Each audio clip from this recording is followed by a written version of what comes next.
Vande Mataram sir. Vande Mataram. नमस्कार sir, मैं भूपेश श्री विश्वकर्मा कौशल विश्वविद्यालय का छात्र। तो सर, जैसा कि हरियाणा का लड़का ओलंपिक्स में गोल्ड मेडल लाता है और मेरे को गर्व होता है कि हरियाणा का वो लड़का, वो युवती उस मेडल को लाने के बाद भी हमारा जो हरियाणा है उसमें 2% की आबादी होने के बाद भारत की, वह युवा जो आगे बढ़कर अपना हिस्सा लेता है। मेरा सवाल उससे नहीं है, मेरा सवाल है कि वो जो पैटर्न आता है, वो रास्ता जो आता है कि वो विद्यार्थी कैसे कैसे आगे बढ़ता है उस खेल में, उस मेडल को लाने में, वो सफर वो कैसे तय होता है। उस सफर में जो कोच लगते हैं, वो जो मैदान लगता है, जो शिक्षक लगते हैं, वे सब कैसे खड़ा हुआ सर? थैंक यू भूपेश जी, आपने अच्छा सवाल किया है। मैं आपको बधाई देता हूं और आपके माध्यम से मैं अपने हरियाणा के उस यूथ को भी बधाई देता हूं जिन्होंने, हरियाणा के यूथ ने भारत का नाम तो ऊंचा किया है, पूरे विश्व के अंदर तिरंगे का सम्मान बढ़ाने का उन्होंने काम किया है। मैं उनको बहुत बहुत बधाई देता हूं। और भूपेश जी, मैं आपको बताना चाहता हूं, एक समय था पदक लाओ पद पाओ, ये नीति थी। देखिए, एक अगर युवा मेडल लेकर के आ रहा है, वो मेडल मुझे दिख रहा है कि अच्छा है कि मेडल लेकर के आया है, परंतु मेडल कैसे लेकर के आया, उसके पीछे की कहानी क्या है, उसके ऊपर भी हमें देखना चाहिए। व्यक्ति विकास की ऊंचाइयों को छू रहा है, कैसे छू रहा है, हमें उससे प्रेरणा भी लेनी चाहिए। एक मेडल लाने के लिए कितना पसीना बहाता है युवा, कितनी कठोर मेहनत करता है, हर चीज का ध्यान रखता है जी, हर चीज का ध्यान। वो यहां तक ध्यान रखता है कि मेरा वेट भी ग्राम भी ना बढ़ सके, यहां तक ध्यान रखता है, इतनी मेहनत करता है वो। और सरकार का दायित्व है, मुझे खुशी है कि आज हमारे हरियाणा के युवा जो मेडल लेकर के आ रहे हैं, उसका श्रेय आदरणीय प्रधानमंत्री जी की जो खेल नीति थी, खेलो इंडिया जो उन्होंने कहा, और उसके ऊपर हमने काम किया। मैंने कहा है कि एक समय था कि पदक लाओ और पद पाओ, बस 2 शब्द थे। मैंने एक दिन प्रेस में बोल दिया, जब ये हमारे युवा मेडल लेके आए, तो मेरे को कहने लगे विपक्ष के कुछ लोग, कहा जी पॉलिसी पड़ी नहीं है मुख्यमंत्री ने। मैं कहा, तय पड़ा है, दे मेरे को, क्या थी तेरी पॉलिसी, हमें बता दो।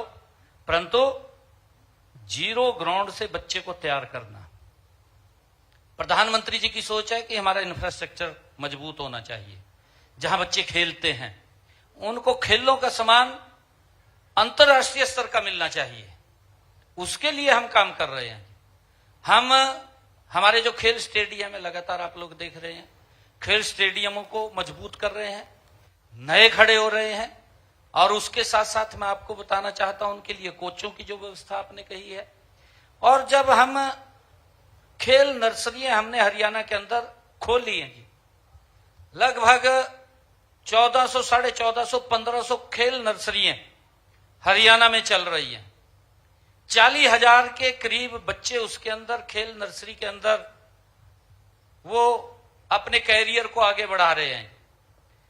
जो बच्चा 8 साल से लेकर के 14 साल तक है, उसको हम स्टाइफंड के रूप में 1500 रुपए दे रहे हैं।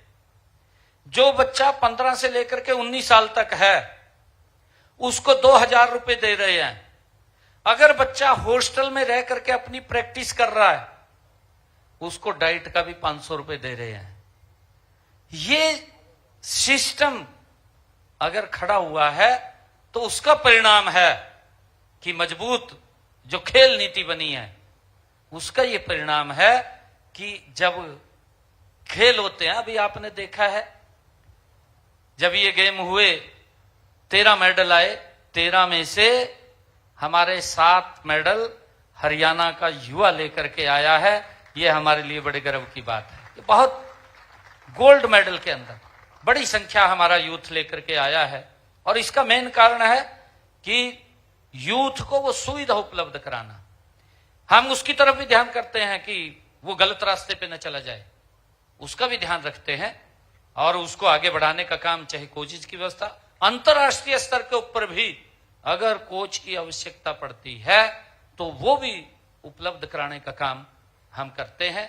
और लगातार हम आगे जो 2036 का ओलंपिक का खेल भारत के अंदर होगा, तो उसके लिए हम ये चाहते हैं कि हम इस प्रकार का अपना युवा खड़ा करेंगे, जिससे कि हरियाणा जब मेडलों की संख्या होगी तो सबसे ज्यादा अगर संख्या आएगी तो हरियाणा से आएगी।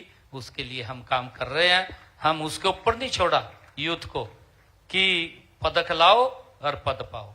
हम सरकार के अंदर नौकरी देने का भी लगभग 250 ज्यादा युवाओं को सरकार में नौकरी दी है, कैश प्राइज दिया है, लगभग 750 करोड़ रुपया इन पिछले ये 12 वर्षों के अंदर हमने खिलाड़ियों को उनके ऊपर खर्च करने को, उनको देने का काम किया है, जो हमारे बच्चे गोल्ड मेडल लेकर के आए हैं, ताकि और बच्चे भी उनसे प्रेरणा लेकर के आगे बढ़े।